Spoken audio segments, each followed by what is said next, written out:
Usoja ameongea bwana, lazima ni tuongee tujue shida ni gani. And dealing with millennials in general, I want in general. Hakuna kusugarcoat anything. Dealing with millennium in general, it's difficult. Understanding yao ndiko low. It's so difficult. Understanding millennials iko low. It's so difficult. Hambo mtu na facts. Anza kudeal na facts. Umai deal na polisi. Na ukaanza kumsomea law, ukaona venye inamuirritatingi. Ukimdunga law, unamkasirisha zaidi. The fact that you know the law inampiss off. For you to get something, you have to risk something. Yes, mimi nilirisk course. Nikasema kama hii course nitafanya nisifuate dream yangu. Unajua course yako ilikuwa moto, kama si mimi sasa ungekuwa umenyolewa kipara mzee. Si kama si wewe. Wewe ulikuwa pelekwa NYS. Sio ulikuwa pelekwa NYS. Yes. Hadi mzazi ameitisha advice kutoka kwa familia hapa na pale, wanaambiwa huko nakwambia masomo ni free.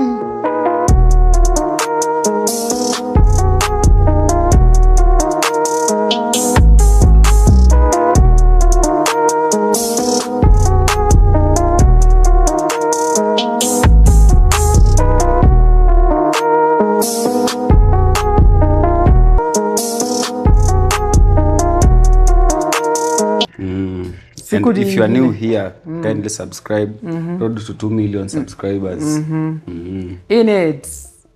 So today we're here manze, chilling with the big boys. Unajua nasikia tu na glow sijui mbona ama ni venye I don't know manze, na leo. Maisha ilifunguka ni. Maisha ilifunguka mse, tunashukuru Mungu manze. 2026 nilikwambia lazima tuomoke. Whatever kama away niku manze hata drafts ni hivi. Unaona setting ni tofauti, sasa za kaa hivi nibonyeze hivi nizime. Ai. Unasema nini wewe? It's a new year by the way, new episodes. Thank you for every fan that you have always been there watching our videos. Big up sana manze. Na kuna kitu nje nasemanga, tukimake it hatuta change number. Ni ile bro. Itakuwa ile kama venye Toxic aliwaambia. Number ita remain. One phone call away. Tunafika hapo na ubaya.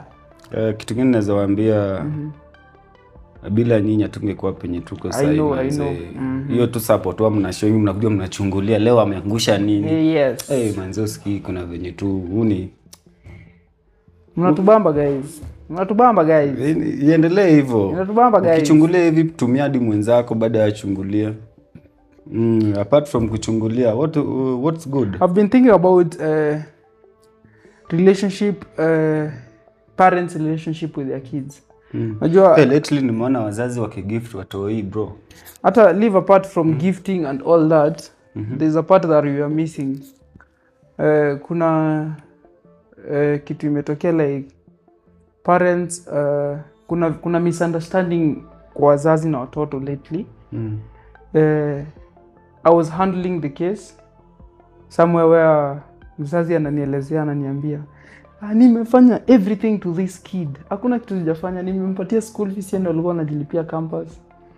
Huyu kijana alikuwa na vitu, alikuwa ndiye amenunua gari. Imagine alipeana gari on loan ndio apeleke mdem mdiani. And I was like, oh my god, there is people with a lot of opportunity out here but they don't take it seriously. Wanaichukulia tu Jumadha yako nayo na amezoea kutoa vitu. So I was also thinking, what's your relationship with your mom right now? Tunajua in 2026 tunasema vitu point venye iko like tuifichi kama iko imeinama hivi tunainua iache kuinama, tunaiweka in a sober way.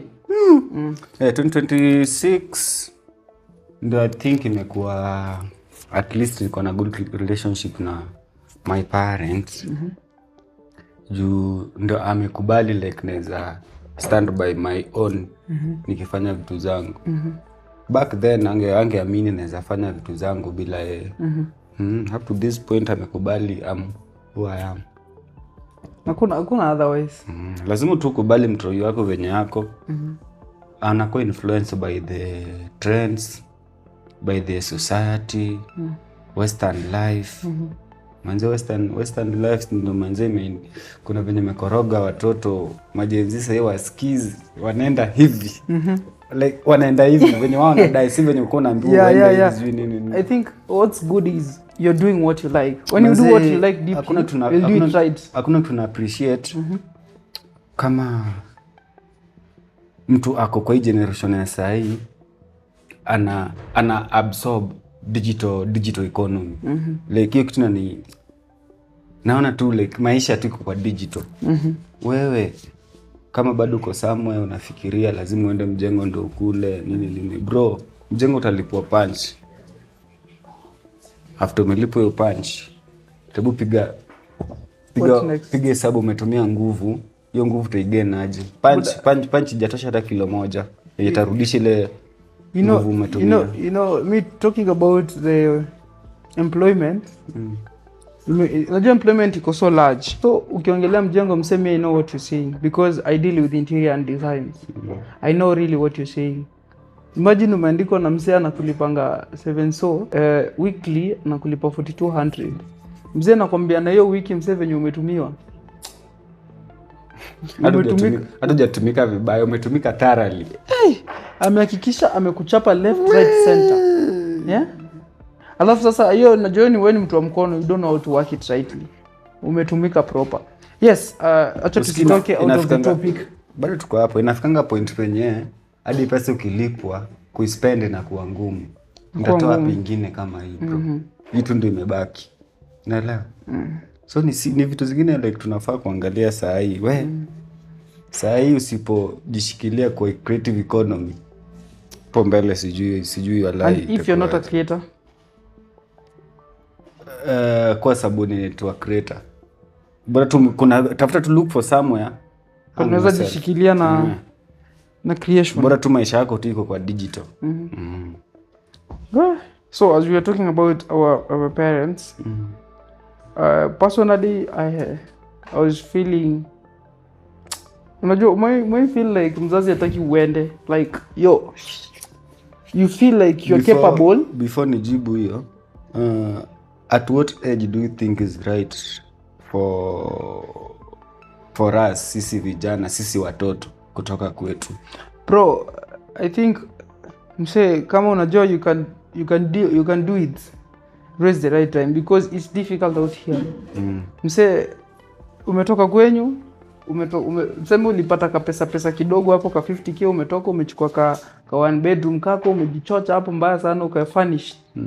Alafu jipa leo do itatoka tena na ulitoka kama huko ambiana bye. Umetoka kama umesumbuana na mzazi, umekuwa prodigal sana, umeambia madhe ni pesa zangu mimi nadai kujitoa mse, hii bezi ni bana masaa hii nikubali kuwa hapa. Sasa umeenda and then vitu zimeenda zikatana out differently. Unaona wewe nikirudi huko nilichoma, niliharibu huko nilichoma, nilitisha zangu nikapoa zangu kama nimejitoa so yakuna zangu narudi na kula nini bro, utakula za wenzako so just say inakuanga difficult for you to go back because uko katikati. Nikienda madhe ataniambia nini? Alafu uko zile za like imenilemea msee nafanya find way. Sincerely speaking, ukitoka kwenu unafaa kuwa umeamua like mimi nimeenda, no turning back. No matter kitu nafaa kurudisha home ni mwili msee. Inafaa kuwa ni coffee ndio inakurudisha home.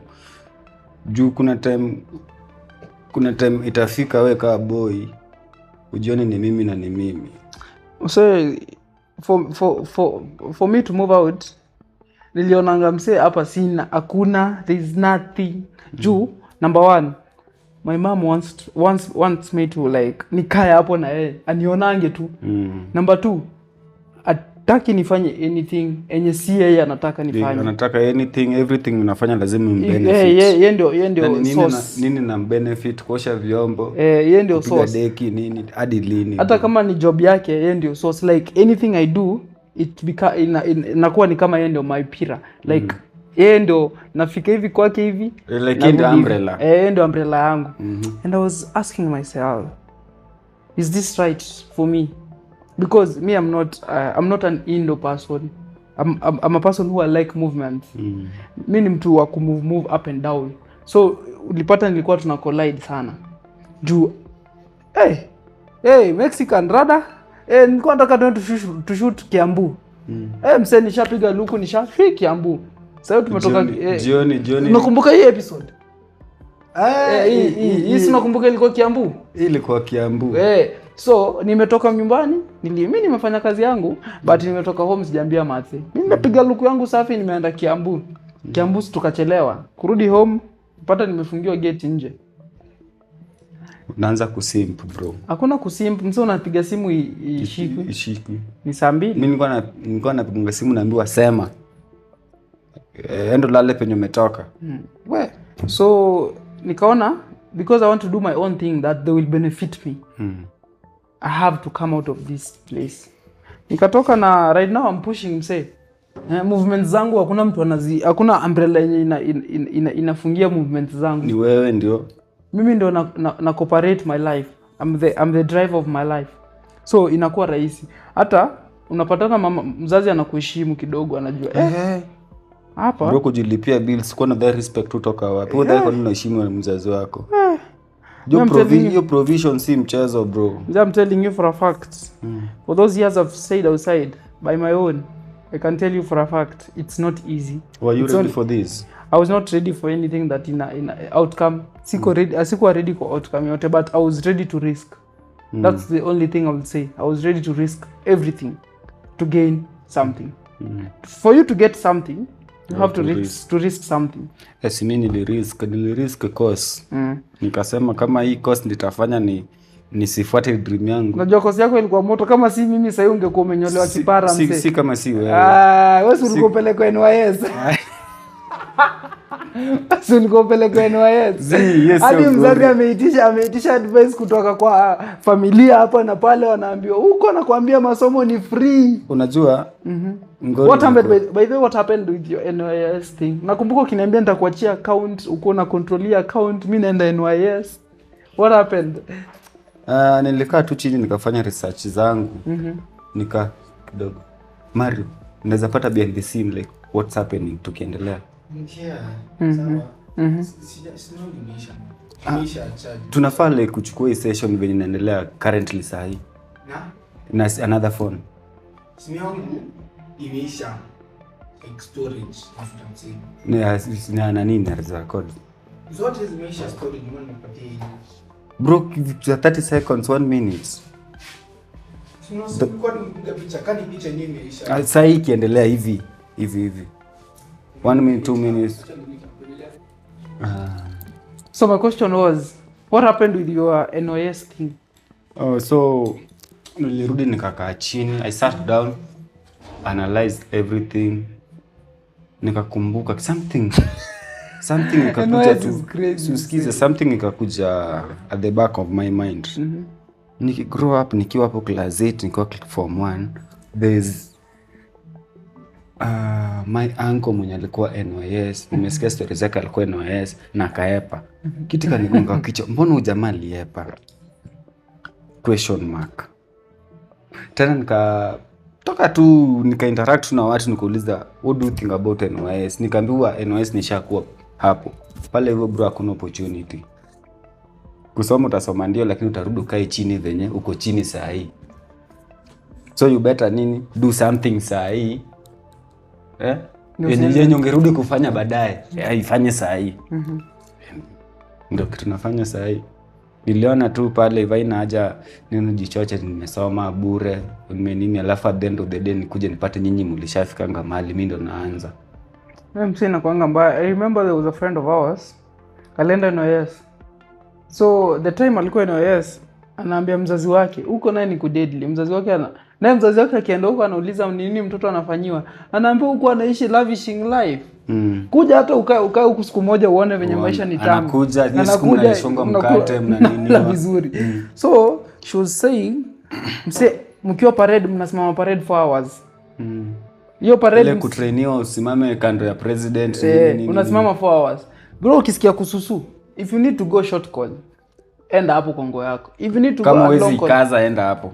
Kama unataka kwenda long call, enda hapo kama uwezi kaza. If you faint, hakuna mtu anafaa kusumbue like akushikilia or anything. Achana na huyo mwenye ameanguka anguke. So and akapelekwanga na mamake siku ya kwanza nini, mamake akahepa, asubuhi akamwacha. So akarudi, akaachwa, akahepa tena yeye na akatoka kwao. Hivyo ndo alitoka NYS. So she was telling us this story and it was so funny. Me I think hakuna mzazi wangu ama hakuna a family member of ours mwenye ameika chini akasema huyu akienda NYS anaweza fit in, because in the first sijaitamani kuwa polisi. Mimi sitaki kuvaa hizo nguo, sijaitamani. It has never been my dream. Ati I want to be a policeman, sijaitamani. So you taking me to NYS is like unanifanyia hivi. You are like caging my life. So venye ulikuwa unaniambia unaenda NYS ulikuwa unanibamba mbaya, nakwambia nilikuwa natamani ningekuwa na kuona na kipara msee na kuja tu kukushoot na kipara. That will be my only thing. Podcast that's lazima wangejuanga Mexican na mnyolewa kipara because they have rules. You need to follow. You need you to look neat. Miss Junani aliletanga phrase yenye if someone you want them to look neat you have to shave their hair. I don't know who came with that slogan. Ndio idea ilitokanga wapi? Ati lazima ukikaa kuwa neat lazima unyoe. So these people like us tunashuka msee and we are very neat. Tuko sawa, we are not even complaining. Na me first of all nilisema siwezi enda ni employee pale naweza ambiwa ninyoe nywele. Sitaki hiyo kazi. Acha kazi baadaye kazi itaku transform kwetu something else. Hiyo sio kazi, hiyo ni slavery. Juu I feel like hii maisha yenye tuko sahi, you live with the moment, by the moment, within the moment, uko hapo. So ukikuwa na wasiwasi you worry too much, ati kesho kutakuaje. Usikuwe na wasiwasi, just chill, take it easy. Flow bro. Wewe panga. Vitu mimi sijakwambia like lately I wrote some things uko hivyo November, August. Niliziandika chini. Sasa mimi hata sijui venye zinawaka bro. Manifestation. Unapata tu kitu imekuja tu, ushaifanya na ulishaiandika mahali kwa bucket list mahali. So maisha iko hivi bro. Maisha. You know, juzi I was with a friend akaniambia, na Mexican amekufunza tabia mbaya, and I'm like, hizo tabia mbaya ni gani? Siku hizi huwezi kata na shati jakatwa. Huwezi kata na nguo inakaa vizuri. I'm like, it's not Mexican. It's a slogan. Is like what is happening? Ni kitu like inafanyika sasa yenye huwezi escape. Kuna vitu zingine tu. Ama wanataka ni escape alafu nifanye like, trend ni trend imekuja una try. Sisi tuna try. Ukiingia kwa hiyo trend una feel like nikifanya hivi nitakuwa comfortable. By the way mimi na feel niko sawa hivi. Hebu sasa nipe slim jeans, nipe pull neck wallahi. Hizo ni mauo taki. Pull neck ni mauo. Sasa venye ameniambia Mexican na kumalizia hapo akasema mimi nipatane na mtu anakaa hivi. Hata siwezi msalimia. That was a friend of mine. Inaitwa retrogressive mentality. Nikamwambia mbona? Akaniambia wewe difference yako na watu wanavaa sema ni nini? Nikamwambia nataka tu ufanye hii ni homework nimekupatia for today. Unaona tu outfit nimevaa hivi. Ndio uangalie into details. Nataka which side will you prefer? Nataka hii outfit usisahau. Alafu angalia the whole day, nimekupatia the whole day. Angalia kama utaona mtu mwingine amevaa outfit kama mimi. Chances ni 1 to 0. 1 to 0.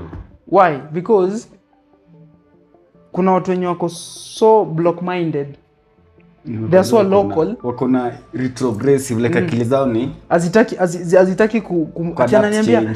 ati ananiambia unajua sasa ukivaa suti wewe venye unaweza kazi ngamwambia. Kwani watu wangapi wanavaa suti na wana kazi? Exactly. Unavaa suti na una kazi. Kwani niko mimi suti ngapi nimeweka kwa nyumba?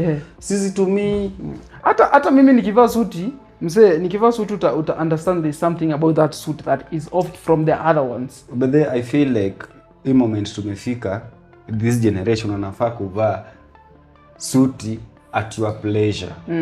Ufai kuambiwa ati leo eti tunaenda harusi fulani uvae suti. Outfit ni outfit.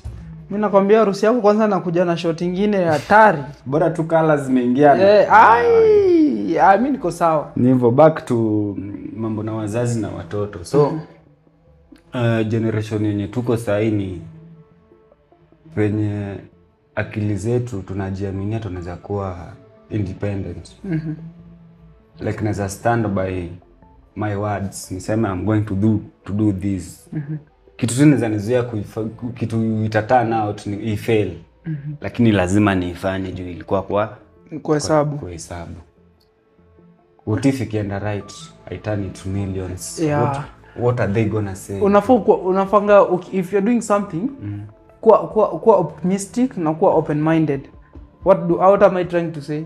Usikwange tu uko more negative on yourself than positive. You get?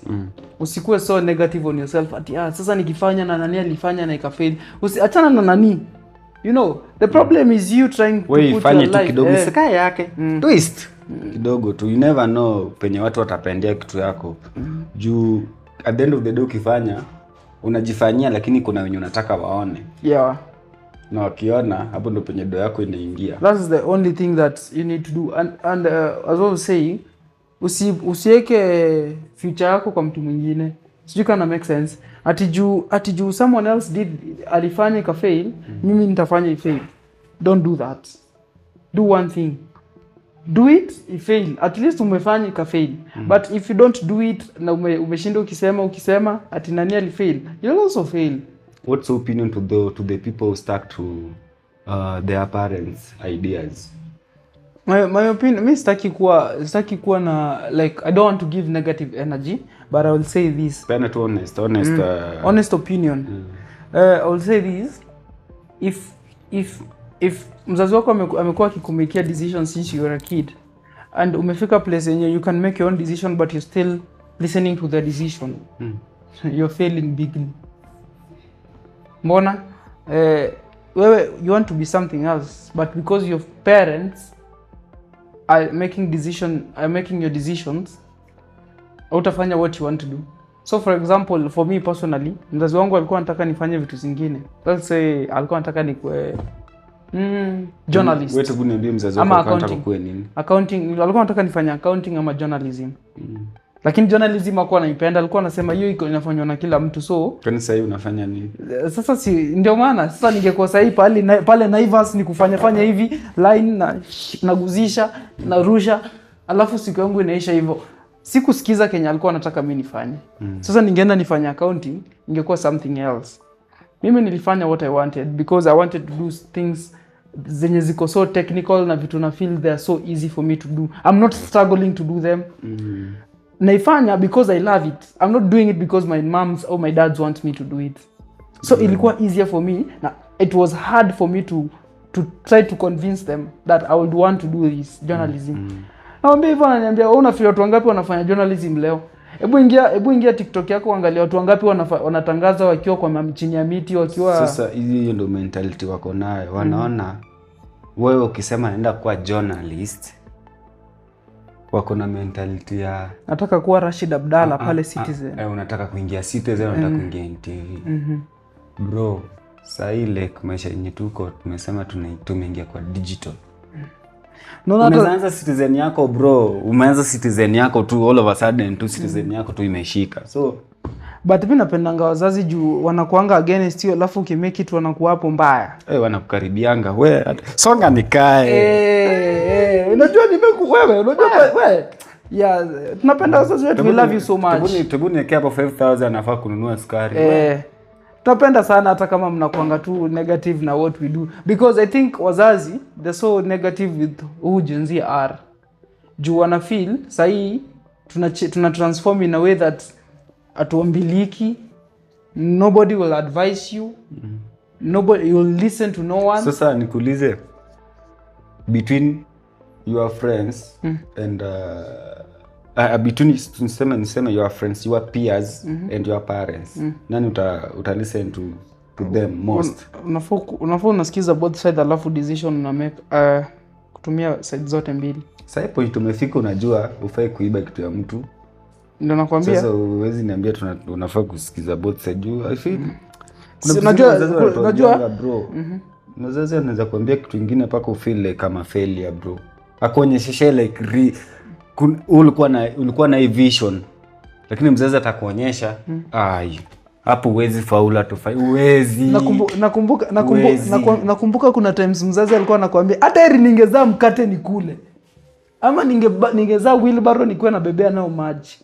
And you're like, oh my days, mom, are you the one saying that? It's because I think they are controlled by their anger sometimes, and they forget who you are. You understand? So I was thinking about something when I was coming. Ilikuwa a general question.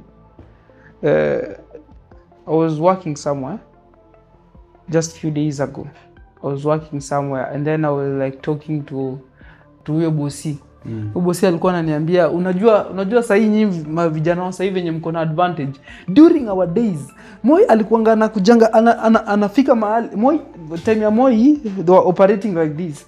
Naona ati venye vijana mko idol, mnakuja mnasanywa na makarao. Ai. Sasa ujaribu. Sikiza, mnasanywa nitakuja. Sikiza, mnasanywa na makarao. Alafu mzazi ajui kama ulishikwa na karao.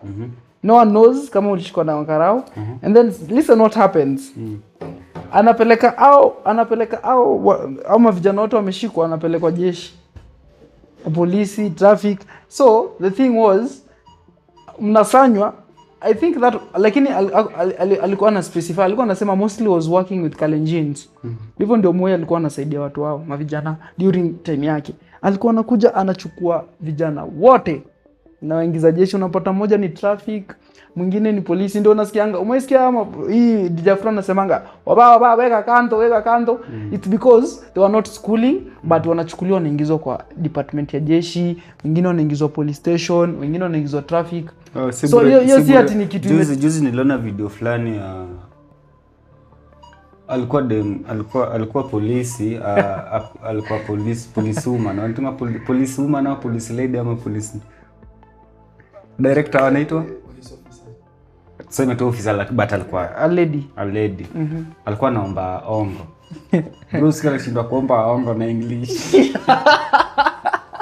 Bomba ongo, ebu itisha bride, ebu itisha ongo na bride na kizungu.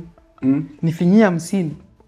Yale itisha kwanza, yale alikuwa na demand send me 10,000 sijui to buy what. Ilikuwa 10,000 za Tanzania. Send me 10,000. Anamuuliza jamaa, kwanza kamera ilikuwa on. Kamera ilikuwa inagonga from gear, ku shift gear ilikuwa from gear inapita hivi kwa elbow ikipiga window. So inamuona tu vizuri hivi, akimwambia send me 10,000. Unamuuliza for what? I said send me 10,000.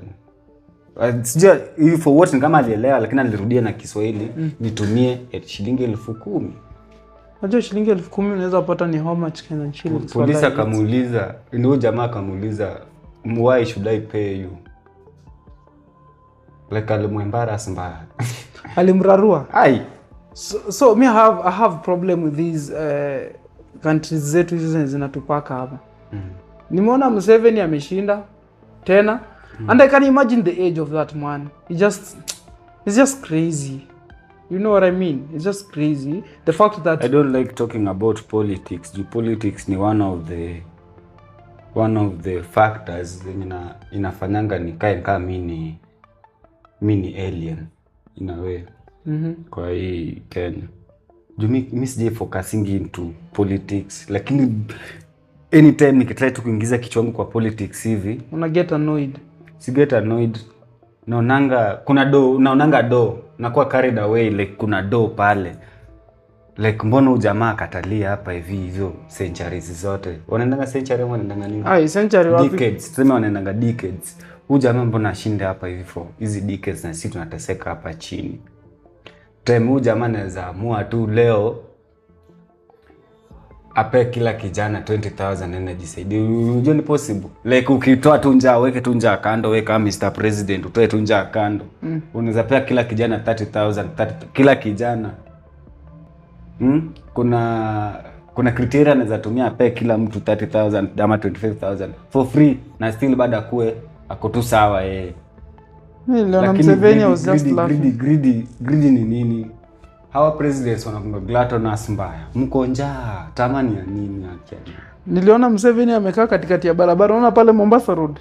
Mtoto akaa hivi na kiti katikati. Si AI. Ati aitishe kura. Amekaa katikati ya barabara. Unasimama ukipita unaambiwa utanivotia. Anaongea na mic mnamsikiza. Huyo jamaa ni deadly hiyo design, but for politics unataka kuniambia kama Mr President Ruto aenda asimame past tuseme Eli Selassie ama Nyayo hapo katikati. Watu wanakuja. Tuseme tuko roundabout hapo Eli Selassie. Anakuambia uweke kwa hii nini? Kwambia mambo ya ballot ama anything. Hapo anaitisha kura. Amefunga mabarabara. Ni time yake ya kutesa. Unajua ni jam, kumsikiza lazima utamsikiza. Pale lazima umsikize. Kwani utadu? Hakuna otherwise, hakuna plan B. Ndio I was saying vitu kama hizo zinafanya na feel kama niko inferior in a way. Juu hadi lini tutashuhudia hizi vitu? Hadi lini bro? Vitu kama hizi zitafanyika kwa society tukiangalia tu. Mimi hata opinion yangu yenye nilikuwa nayo au suggesting kama Kenya tunaweza fanya voting kwa something ko digital. Tusitumie analogi fulani ya lazima upange line. Juu mimi mtu kama mimi siwezi enda kupanga line. Lakini kubonyeza hivi niteke. Mbona wasiweke hivi tubonyeze? Tujue penye tunaweka. Hata kama wanaiba, tujue waliiba lakini hatukupanga line. Juu imagine umepanga line tena usikii ilibiwa. Yeah, it's a bit troubling. Ifai kuwa hivyo. Na wako capable kuweka vitu online. They are very much capable. Sidhani kama sasa kuna country yenye yuko capable kuweka vitu online. Sidhani. Ndio nakwambia tukiendelea na story ya politics, unaona tunaendelea kuchizi bro. Yeah, it's crazy dealing with politics. So mzazi after ameamua like wewe utakuwa unafanya hii. Nili stand out nikamwambia sikumwonyesha hadharani lakini ndiye mwenyewe aliona siko na interest pale. NYS haina opportunity. Naelewa. Nilimuonyesha ile tu chini ya anytime akiniitishia document napata nimechelewa kuleta nini, unaambiwa kesho ni deadline, unaleta kesho kutwa. Kesho kutwa ndio unaleta. Hadi anaona ana give up, yuko interested. Anakuachana na akikuachana kwa advantage. Yeye anakuwa furaha yako. Bado simuonyesha tu utaki. Ovichu utaki. Nitasema aje waelewe. Unataka utaki. So, kuna kitu inanisumbua akili. I don't know why it's so difficult to deal with security man. Mabouncers. Security, gate man. Like the soldiers. The soldiers. It's difficult to deal with those people. Literally difficult. Tuanze na background yao. Unajua mtu kama soldier, most of them walipatanga DE nini wakaenda pale NYS, wakaenda penye walienda. Most sema wamepitia NYS. So difficult. Uliteswa, ukaonyeshwa unafaa kuwa mgumu. Kukua mgumu ni aje? Wewe umekuja tu umenyenyekea hivi, ashakuwa harass. Alafu watakangi kusikiza mtu, wanananga ni kama wao ndio right. Me incidentally nibo, that's what I'm talking about is Juzi, you remember when we were at ASIU? Wale masoja pale mbele. You remember me, there was some tones I don't entertain. I'm triggered easily. So me immediately umeanza kunitreat some type of way, I get so violent. I get so defensive of myself because I know myself better than you. It's your first time to meet me, so I don't think so you're supposed to judge me the way you want. You better unijudge na mental lakini usiitoe. So venye aliongea, let me put it like majority.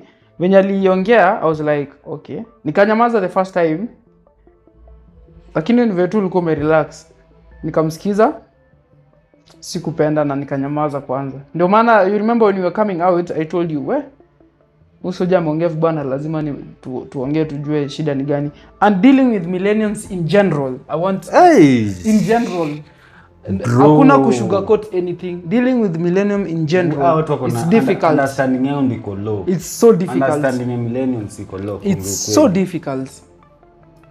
Due the fact that nilimwambia what we were doing and he still trying to annoying me the most ilikuwa inani piss off, na ningemwangukia sina nijua tu venye mimi nakwanga. Ningemwangukia tu hapo. Unamrukia lakini bado ungechoma. Unamrukia unajua pale ni plot yake bro. Sasa unajua the good thing is the security, the CCTV. The CCTV they are very important. Umekumbuka umeona incident ya polisi wamepiga watu kwa pool. Those are the most the good thing is CCTV ilikuwa na audio bro. Like kila kitu iko captured. That is the most important. Iko hata black and white. Most important thing.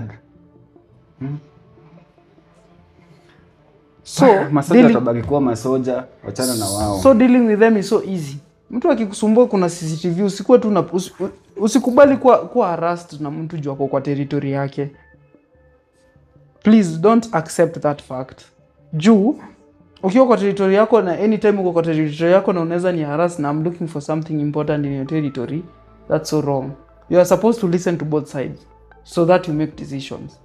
Mimi sina shida na masoja but hivi karibuni mnaweza anza kuona video mingi achana na hiyo ya polisi wakipiga vijana wa pool. Manze hivi karibuni mnaweza ona juu hao watu kama kwani mara ngapi mabouncer wameharas watu na wametulia tu. Unajua ni incidents ngapi mabouncer huwa mimi hata siku hizi nachekanga mabouncer wakiharas watu wakisikia tu wana relax juu wanajua what we are capable of. I like napenda the fact that tumekuwa outstanding in a way that tukiguruma wanatulia kwanza. The fact that hiyo sauti imetoka kunakuwa na humble time, watu wanatulia. But the fact that hizo siku zao sijui walikuwa wananyamaza wanateswa ama I don't know what was happening during their days. And the one thing naweza sema sitaki kujua because me I can't just deal with millennials to be honest. Dealing with them is so difficult. Imefika point penye ngori kitokea bora tu nilikuwa nishakugotea mlikuwa ushaniona. Ngori shatokea nitakuja kuuliza nini inaendelea. Uniambie iko hivi na hivi. Sina nitaenda hivyo na nirudi nikama na pia mimi mati yangu. Tuone nani ataama kwa hii territory. But dealing with violence is also crazy. Dawa ya moto ni moto bro. Dealing with violence is also crazy. Dawa ya moto ni moto. In fact mara kwanza tu umeingia kwa violence hivi. Kuisha wewe. I've worked so long to deal with violence. I remember during my days, during my prime. My friend, I'm telling you, during the days of 2018, 2017. Vita was ukienda hadi mtaa pale nilikuwa unaweza ambiwa. There is that respect that iko hapo that ukijana sio kuchezea, ni kijana tu anakuanga so easily to like throw punches, which sikuwa napenda. Nilifika time nika grow up to a level where siwezi anza kupigana vita juu you know una interact na a lot of people. You're also moving from one place to another. You're getting that knowledge. But to be honest with you guys, violence is never the answer. Hambo mtu na facts. Anza kudeal na facts. Umedeal na polisi na ukaanza kumsomea law, ukaona venye inamuirritatingi. Ukimdunga law unamkasirisha zaidi. The fact that you know the law inampiss off. So ukikuwa na hiyo fact as a person, you're dealing with facts, ina irritate mtu juu ajui fact yenye unamwambia from what angle are you talking about. Ajui is from the book ama is from your own knowledge. Acha ni back off. Huyu anaweza nimalize. Ajui unatoa story kwa vitabu ama wewe tu umefikiria kwa kichwa chako unamdunga. So sometimes know how to handle situations. No, kuna situations of violence, kuna situation azihitaji vitu kama hizo. Unafaa tu unacheza chini and then you know how to control yourself. Most important thing. What do you think about sisi vijana bro? Juu tushatoka kwa wazazi. Now it's us. Most of us tumetoka kwa wazazi. What do you think bro? Bro, I'm thinking if sijui kama sijui hii life unaionanga na angle gani. Mi point imefika naona hii life naiona na angle yenye hivi like imenisa 0.6 360. Sio ni mbali. Unaona everything around you peke yake. Like vitu zina surround na naona like tuseme vitu kama wenye walikuja wakapita. Sio ni millennials, wao ndo wanatufuata. Si ndo wadogo wake. Si ndo watoto wa millennial, Gen Z alafu alpha. Millennial, Gen Z, Alpha. Sasa in short mimi siangalie maisha millennials. Unaangalia Gen Z and Alpha. Naanza Gen Z. Alpha. Hivi naenda hivi. So you are making your own lane. Kitu kama empire yangu tu. Like uko nyuma siangalie. Hadi there was someone said, there was a quote kama watu wakubwa wako. There's a quote that said, nasemanga jio quote. Nilikuwa nasema your future is not determined by the past. By the past. Something is the step you na make every day ukiamka.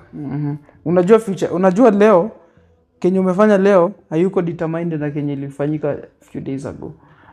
It's living the future.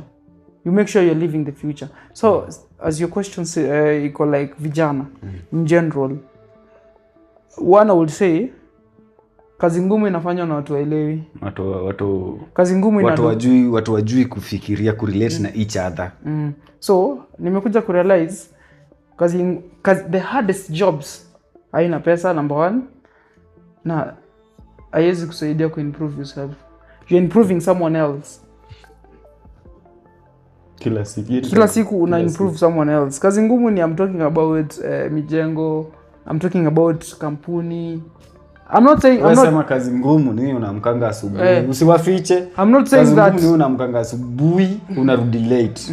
I'm not saying yako uende kwa ofisi yako, unaenda kwa ofisi ya mtu ndo kazi ngumu. And I'm not saying that you're not supposed to work. That's not my point. My point is make sure uko na period of time. I'm working for 6 months, nianze ku create my own empire.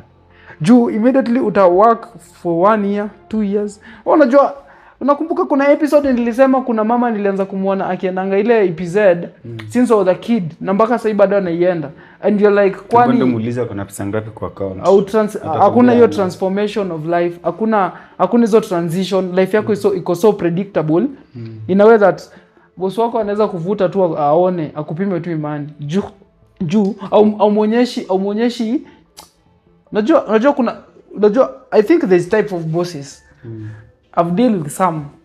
Kuna boss mwenye atakupea kazi akupea kazi, aone pesa yenye anakulipa unafanyanga nini.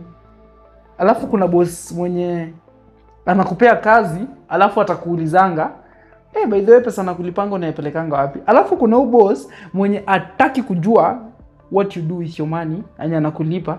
Yeye bora tu uko hapo. Bora anakuona you're doing something, yako sawa. So let's talk about these 3 bosses. Huyo boss mwenye akuulizi juu anataka improve yourself. Huyo anakuuliza ndio I get track ya kazi. I get venye anaweza kufungia maisha yako. Huyu wa pili ni anakuuliza ako so intentional. What do I mean ako so intentional? Amekuuliza by the way nakulipanga do. Ni nini unataka kufanya na maisha yako? Ako so intentional. Alafu mwingine ako hapo ako zile za huyu naye lazima I want you to be my slave. I know like 2 of them. Work with one. Sasa wewe una prefer boss gani? I prefer a boss who is so intentional with your life. Don't you dealing with a boss who is not intentional? Wewe unadhania anakulipa ndio usikuje kesho? Anakulipa ndio ukue na hiyo unataka more. So ukuje kesho akupe improve ama akuongeze cheo ndio kuongeze do kidogo ndio kuwe caged. I'm talking about the intention. Unadhania ni mara ngapi watu wamekuwa motivated ukiambiwa salary inaongezwa next month, salary inaongezwa? I'm not talking about salary kuongezwa. I'm talking about the intentional boss. Boss mwenye anakuambia hata kama nakulipa, make sure you're having something apart from this job. Sidhani kuna boss kama I'm telling you for a fact. Boss mwenye anataka kufocus na maisha yake. You are there to I know. That's what nasema mimi naongelea the intentional one. Hebu sasa hii piga absent waambie boss wako nilikuwa ninatenda kazi yangu. Kama hata mtoto wako umwambie ulimpeleka hosi atajam. Can I tell you something? Hata siku yenye utakuwa na kazi yako, usiwache kazi. Unaandika watu wengine, wewe unaendelea na kazi yako. What am I saying? Si ati ukifungua kazi unaacha kazi. unafungua kazi, ile pesa unapata kwa ile kazi una improve hii kazi, ndio ukiacha hii kazi hii ikianguka unaweza iamsha tena na what you have. Ndio nilikuwa nakuja kwa hiyo point yako. Sasa umadhe sasa ukijiuliza tu nini anaweza kuwa amejenga. Sasa amesamasha tu watoto. Sasa ni hao watoto ndio mtoi kwa block. Watoto wakikosa unajua ni like poverty yenye kwa flat. Kwake kume flood na poverty. Juu hakuna kitu apart from hao watu, hakuna kitu alijenga. So watu bado watu kwenda wafambo. Watu bado wakichagua the same life ya kuwa employed daily. Poverty bro. Kuna something that Burwale alisema long ago. Burwale alisema make sure as a parent you make your own money. Usisumbue watoto wako. And I feel that hiyo ninafai kuwe. Nilisema kwa the last episode, si utegemei mtoto wangu msichana niletee dawari. Exactly. Nitakupea msichana wangu nikae na yeye bora mnapendana. Ni venye tu pia unataka kufanyiwa hivyo ndio usilipe dawari. I can sense your motive. Naona motive yako juu as we have normalized everything. We all prefer. Kuna vitu zingine tunaweza learn from our millennials. Na kuna vitu zingine hatuwezi learn. We cannot take everything. But the few things that they make sense in your life, you have to take them with you. Vitu kama kuna tu vitu mingi ziko hapo zenye unafaa utake. But the most important thing ni you being intentional with what you want. Being sober.